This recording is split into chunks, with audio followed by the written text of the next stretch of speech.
ಇವತ್ತು ಎಲ್ಲರೂ ಮಾತನಾಡ್ತಾ ಇರೋದು, ಎಲ್ಲರೂ ಹೆಚ್ಚು ಸಮಯವನ್ನು ಹಾಳು ಮಾಡ್ತಾ ಇರೋದು ಮೊಬೈಲ್.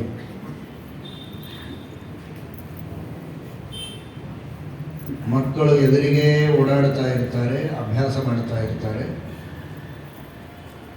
ನೀವು ಇದನ್ನೇ ನೋಡ್ತಾ ಇರ್ತಾನೆ. ಬಂದ್ಯಾ ಸ್ಕೂಲ್ನಿಂದ?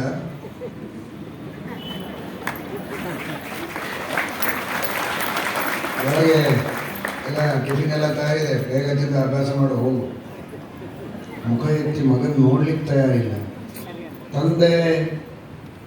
ಹೆತ್ತ ತಂದೆ ತಾಯಿ ಮಗನನ್ನು ಮಾತನಾಡಿಸೋದಿಲ್ಲ ಅಂತ ಆದರೆ ಮಾತನಾಡಿಸಬೇಕು, ಹರಟೆ ಹೊಡೆಯಬೇಕು ಅಂತ ಅಪೇಕ್ಷೆಯಿಂದ ಮಕ್ಕಳು ಸಹಜವಾಗಿ ಹೊರಗೆ ಹೋಗ್ತಾರೆ.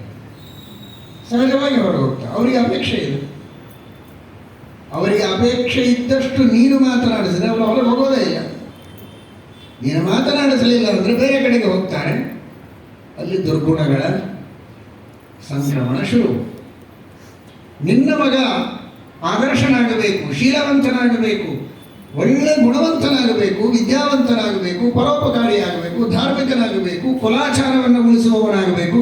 ಇದೆಲ್ಲ ನಿನ್ನ ಮನಸ್ಸಿನಲ್ಲಿರುವ ಅಪೇಕ್ಷೆಗಳಾಗಿದ್ದರೆ ಆ ಅಪೇಕ್ಷೆಗಳನ್ನು ಅವನಲ್ಲಿ ಸಂಕ್ರಮಣ ಮಾಡುವುದಕ್ಕಿರುವ ಮಾಧ್ಯಮವೇ ಶಬ್ದ.